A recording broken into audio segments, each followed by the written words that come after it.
All right, I'd like to call to order the September 9th, 2024 meeting of the Lowell Historic Board. We have one public hearing this evening. Public hearing DLHD-25-08, 218 to 230 Middlesex Street and 16 Pearl Street. Application for a historic permit by New England Heritage Properties for construction of a 5-story residential building on existing vacant lots pursuant to the Lowell Historic District Act. If the project proponent would like to step forward, introduce yourself, and present your project. Good evening. Attorney Catherine Flood here on behalf of New England Heritage Properties, Inc., pertaining to property located at 218, 224, 230 Middlesex Street and 16 Pearl Street. Here with me today is Jeff Bush. He's the president of the corporation, the applicant. He will present after I speak. The applicant is here to request a historic permit for construction of a 5-story residential building consisting of 37 units on currently vacant land. As you can see on the screen, what it's proposed to look like. The proposed building utilizes contemporary design ideas, but also respects the traditional nature of the historic structures. Jeff's going to get up. He's going to talk about what we have designed, what the proposal is, and how we're willing to work with the board to move it along. We also appeared before the planning board, and we received site plan approval from the planning board for the construction of this building. Thank you. Thank you, Catherine. As Catherine mentioned, I'm Jeff Bush. I'm the president of Heritage Properties. I'm really proud to be before the board tonight to talk about this project. Excited to work with you folks. As Catherine mentioned, this is one development on 4 lots, so 218 to 230 Middlesex Street and 16 Pearl Street. Creates kind of an L-shaped lot. It's a proposed 5-story residential building containing 37 units, a mix of studios, 1-beds, and 2-beds. The exterior of the project is supposed to be a variety of materials. We think, brick on the first story, and then cementitious paneling and different materials on the upper stories. Windows and doors to be aluminum, and then some fiberglass materials as well, kind of mixed throughout. We worked with Steve for a couple months now to come up with a building design that, like Catherine said, relates to the historic nature of the neighborhood, but is contemporary and modern in its appeal. We're pleased, with the conversation that have happened back and forth with Steve, and feel good about the project as it's presented here tonight. The other thing we've talked to Steve, at length about is the work to be done between now and the start of construction. So making sure that the final color palette for the building materials, the location of the mechanicals on the roof, that type of thing, are all brought before the historic board administrator in advance of any of that stuff commencing. And like I said, we're happy to do that. Catherine gave the kind of high-level overview of the project, so it probably makes sense to turn this over to you folks. If you have any questions, we're happy to answer, have a dialogue about any of the design elements that would be helpful. Okay, thank you. Just go through the formalities. Is there anyone here wishing to speak in favor of this application? Second call, third call?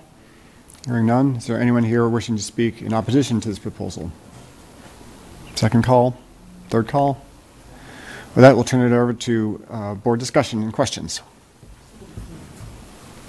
Just to note, too, that in addition to myself, the National Parks historical architect David Lieb was also involved in the design meetings with the project proponents.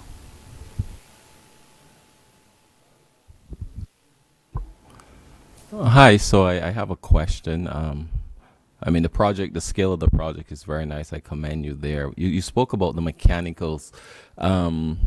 Are you going to, I'll just be interested just regarding the mechanical screening. Is that something that you anticipate would be part of this design? From just looking at this view, you may not be able to see the mechanicals, but just curious. Yeah, so we have not proposed any parapet or anything to screen, mechanicals at this point. We have in the past, so we did a project on Lawrence Street that was a historic mill redevelopment outside of the city's historic district, but we applied for federal historic tax credits. And one of the things they asked us to do there was a line of sight study for any of the mechanicals from various points adjacent to the property. And so we're happy to, prepare one of those as we locate. This is intended to be an all-electric building, so we're talking about rooftop condensers for the units, likely some common area ERVs, and then our goal, being an all-electric building, would be to do a solar array on the roof. But like I said, we're happy to kind of work with the Historic Board Administrator to minimize that impact to the extent that there is any, or try to find a creative solution for that. Sure. No, that's all I have. Nice project. Thank you. I have a question relating to the, if you will, the landscaping. And Sure. Given, I understand it's an urban block and the other buildings, the facades are right on the sidewalk, but it looks like there's a little bit of a setback here, and then is there a little bit of a garden or green space? Sure, yeah. So if it's okay, I'll show you on the plans here. Or Steve, if you want to bring this, well, you can do it here. Yeah. So one of the early considerations when we were looking at this project was form and function, right? And so as I mentioned, this is contemplated to be an all residential building. And our experience in downtown Lowell is that oftentimes when residential units are on the back of the sidewalk, that you get this blinds drawn 24/7 phenomenon that creates the effect of a blank wall, as a pedestrian, as a resident. And so we were really intent on mitigating that. And we also want to provide some level of security for the residents, particularly because the zoning in this overlay requires that any first floor residential units be direct entry.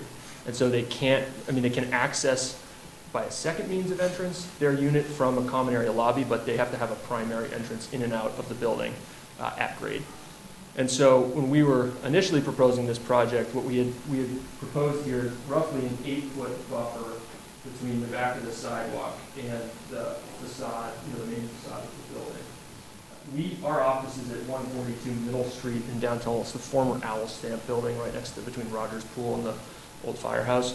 And one of the things that's really nice about that building is that it is set back, and we've landscaped with planter boxes in front of it, which creates kind of a visual buffer, both for our staff who are, on their computer screen right behind the other side of that window, but also for any passersby. And so our thought was, how do we thoughtfully create that same type of buffer, but as you pointed out, respect kind of the back of sidewalk. And so the initial and the other component being security, right? So as a resident, if that back of sidewalk is, higher than eye level, and you come into it and there's something there that you didn't anticipate, that can be concerning. And so initially, we had proposed something like a wrought iron fence that would be landscaped on the back of it, so that it would create, 2 levels of buffer: the landscaping directly on the back of it, and then the planter boxes on the front of the building.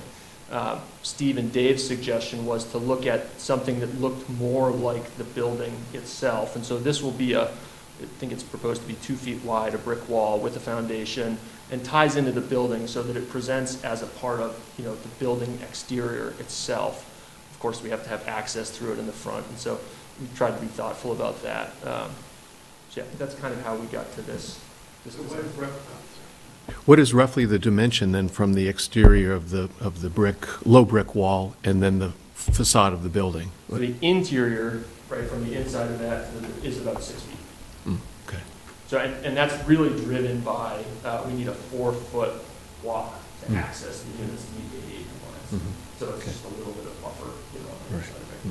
Right. Thank you. And that, just to clarify, that low wall is meant to be roughly 4 or 5 feet in height of brick, and then 2 feet of fencing above that.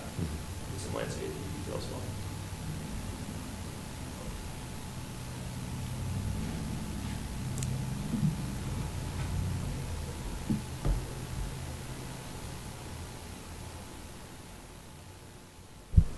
Questions?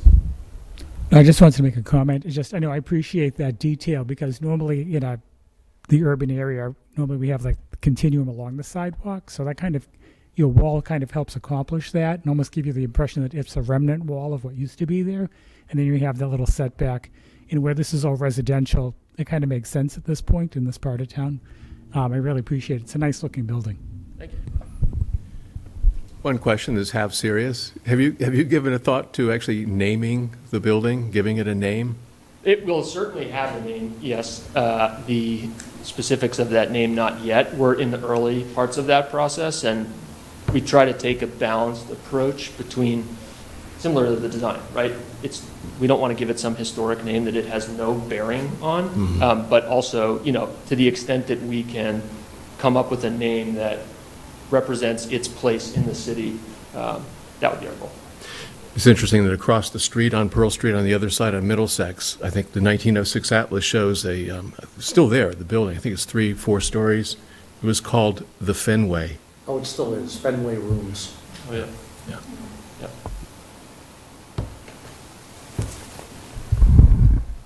Just a quick comment. Really thrilling to see an empty lot become a building, especially becoming housing. I think we're all really excited to see someone building more housing. That's something that the city really needs. And we really appreciate your efforts to collaborate and make it fit in with the historic feel of the neighborhood. I think personally I'm always really excited to see brick. And I appreciate that, we can't have all brick all the time. But I think that little brick fence is going to be really nice with the landscaping there. And I appreciate the thoughtfulness of the experience of people walking along that sidewalk, because it is a very pedestrian heavy area. Just overall seems like a really thoughtful project and really excited to see it go forward. Thank you. Sorry, I do have one question. Aurora made me think of this, and that is, and it is great to have more housing that's much needed in Lowell. Sure. What's driving, is it market rate, or is it, how is that going to work out? Yeah, this is meant to be market rate rental units.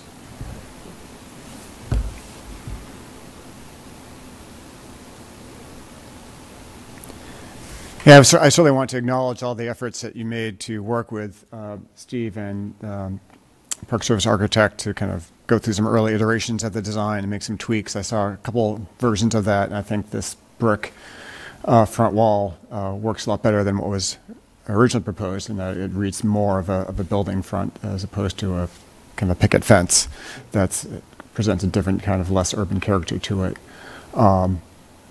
So I think that was definitely a success. And other just minor details like the little depressed recessed panels on the Pearl Street facade, those kind of tweaks really make a big difference and bring the building down to scale at the pedestrian level, and keeping things in character with the context. That was my idea. There you go. Thank you, Steve. I do want to see if we can do some things to kind of minimize that front element, having look more like a typical wall than a kind of decorative fence.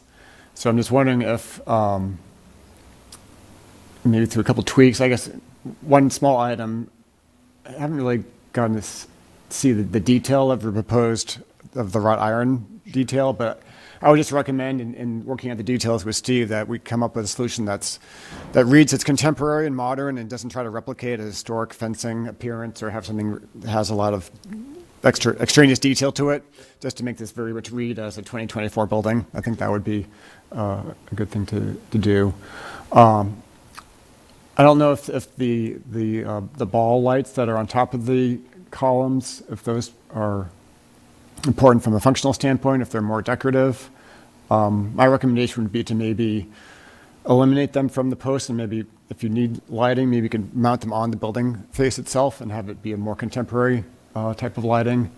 Just again, to kind of, it has kind of a historical look to it, the way it's been detailed in the rendering. So again, I think to work with Steve on those details would lend a bit of improvement to what we're seeing today. We're happy to work with Steve on that. The challenge of me as a developer not being an architect and working with them is often I have something in my mind and getting it on paper is just an absolute nightmare. The inspiration from those actually came from the Enterprise Bank building on Merrimack Street, and it looks like a remnant wall. Steve, you would know better than I if it is. It's much higher than this. Yeah, it's actually a new wall that used to be where a building line was, and then the remnant wall was sort of falling apart, and then working with Park Service and the building owner, they did a new wall perpendicular to the street on the site of the remnant wall, and they included the metal between the piers and the same type of globe lights. Okay. But, that doesn't mean that the same globe lights No. need to be. I mean, there might be other fixtures Yeah. available out there. The other thing that I've been looking at too is the actual. I had the idea of a base on that wall, so it wasn't brick all the way to grade.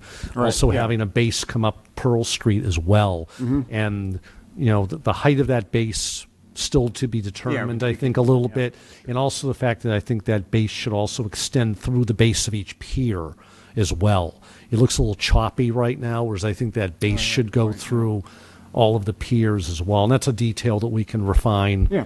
post-hearing, I think. Yeah, yeah. But I just felt it needed like you have a water table on a new house. I just felt that the wall and the side of the building just needed something instead of just brick going straight to sidewalk grade. Yeah, and so the point there was just that I took a picture of that wall, I sent it to the architect and said, this is what we're Interesting. talking about. And they took those with lights, and I said, that's close enough. And so the only thing Catherine just pointed out as well is that the planning board, I think, was a proponent of the fact that we have some lighting there, but we're more than happy to work out those details with Steve Okay. to make sure that it, to your point, doesn't necessarily look historic. I have to say two things. I do agree with my colleague about the ironwork for the fencing. I really think it doesn't need to be, too ornate or frou-frou. Sure. But I do like the globe lighting along the street, and I think that actually adds some real quality to the street and kind of the lighting. Sure. So I think that actually works very well. Yeah, the challenge, even there, the challenge was also like we have to make sure that the fixtures that we find are dark sky compliant. I think the fixtures that have been at Enterprise Bank for a while, I would guess, are not. And so, again, it was more of a contextual, here's what we're trying to achieve, and then, we'll make sure we submit to Steve Right. before any of that is finalized.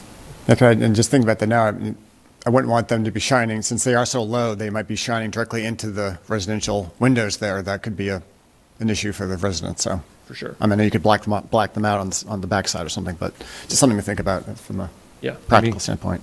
I mean, as people know, there's 1,000 specs for fixtures out there and catalogs abundantly available. So, and also many of these types of lights have shades anyway that direct the light downward, or caps that would keep the light from going too far up. So yeah, I'm sure we can find something that works appropriately there. I think one thing, if people haven't had a chance to drive by it yet, is Acre Crossing up on Upper Merrimack at the corner of Cabot. They've done a very good job with their exterior lighting on the building, and I think that's something we should also look toward is, even though that's out of the historic district, I think they did a really nice job with kind of the up and down lighting on the facade. So in addition to that ground level lighting at the wall and the piers, we should probably also look at some other fixtures on the upper elevations. And I would just have you take a look at that up the street at night and see what you think. Sure.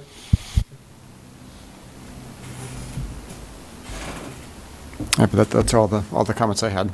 Great.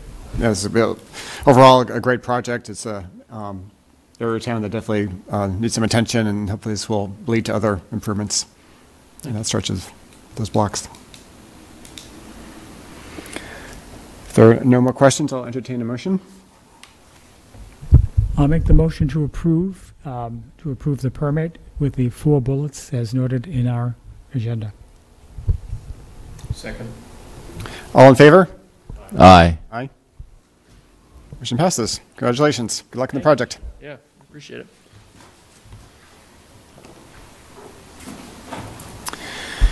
All right, that concludes the public hearing section of our meeting. We'll now go on to approval of the minutes from June 10th, 2024. Anyone have any edits or comments on minutes as written? Hearing none, I'll make a motion to approve the minutes from June 10th. Aye, second. all right, all in favor? Aye. Aye. Thank you. Now we can cover other business. I know it's been a couple months since we've met, so if there are any key items that you want to highlight for us, Steve? Well, I mean, per usual, everything is in here for the record and Yep. the minutes. I did have in there the over $5 million in fiscal year '24 approved by the board. Now, keep in mind, the numbers we put out like on Facebook in January reflect calendar year, because the layperson doesn't go by fiscal year, that kind of thing. So that, I mean, I can tell you already that's going to be, I mean, that was just a 10 million. That was just a $10 million project right there, so already, we're bumping up on this fiscal year. Well, you've got the news about Dick Lockhart, who's just, decided to call it on his tenure. And I looked it up, and he was appointed to the board 2005, so almost 20 years he was on here. Yeah, I definitely want to acknowledge all his great work on the board over the years. Yeah. And really, that's really about it. Everything's there to be read. One thing I did notice was I don't know if people had looked at the board's Facebook page the last few days, but Shattuck Street is in the process of having its cobblestones taken up and relaid. And so I put that out as a post last week, and that was 3 days ago. And this post has reached over 36,000 people, and it has 548 likes, 138 comments, 82 shares, which is unbelievable. And then you might have seen, it's in here about the courier sign that I was able to marry with the wind companies and get over to the Conning House lofts. That was just posted a little while ago today. It's already got 161 likes. So certain things people react to, and it's nice to get that information out there like that. So other than that, that's about, all I have, unless people have any questions on anything that's in here. I'm going to go off the board for 200, Steve. I'm going to go off the board for 200, just not in here. The Lowell Sun sign. Oh. Any news on that, or? Yeah, I mean, basically, we're just waiting for the legal documents to wrap up, and the Sun sign will be transferred ownership to the Sun building. And so the money's committed, and it's just a matter of them crossing the T's and dotting the I's. But that most recent meeting I had was with their attorneys, and everything seems like it's full speed ahead. Just a matter of getting it all under contract with the people doing the sign by the end of the year. So it probably won't start this year. It's probably going to be like a next spring type of a project. But it'll be great to see that lit up again. And it's been it's been something that I've very much pushed for to happen, for a few years now. Yeah, no, I agree. I think it needs to come back. Now, do you think they'll stick to the two traditional colors, or? It's going to be the two traditional colors. Yeah. It's not going to change like the Cox Bridge. It's going to be locked into the two colors. Technically, it's a restoration. Yep. I was thinking Lawrence has their clock, and their clock is LED backlit, so it changes colors based on. Oh, it does? It does. I noticed that. Yeah, based on different functions or holidays or whatever. When you drive by, the face is a different color. So. That's what the Cox Bridge does downtown on Bridge Street now. They have all sorts of holidays and themed recognitions and causes and events there. It's great. Whereas the Aiken Street Bridge is more static with the white light. It does have it can do, let's call it some movement. There's like a wave to it. It does a little bit, but it's a different type of design bridge, and it was all thought that one would remain white because it's lit very differently. It looks beautiful though when it's lit. Yeah, it's impressive. Just as you approach it from Aiken Street heading into town, and it's lit up, it just looks beautiful at night. And then just to remind folks, next month's meeting will not be the second Monday of the month, it'll be the third. To account for the holiday and also Steve's travel schedule, I'm assuming, to some extent. And that we'll be meeting in the Pollard Memorial Library and not at this location. Yeah, early voting will be taking place in here for the November general election. So I was able to secure the Pollard meeting room, which the board met in quite often several years ago down there because, it was a nice space. And it was what's nice now is that the library is doing much, much more public programming. So I'm going to go over and help get the room ready prior to that meeting on the 21st to help clean up from the Lego club that's ahead of us in there that evening. Sounds like fun. Nice. Build a Lego Pollard Library.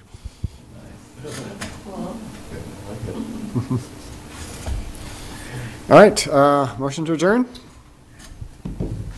I'll make the motion. Second. All right, thank you very much, everyone. Thank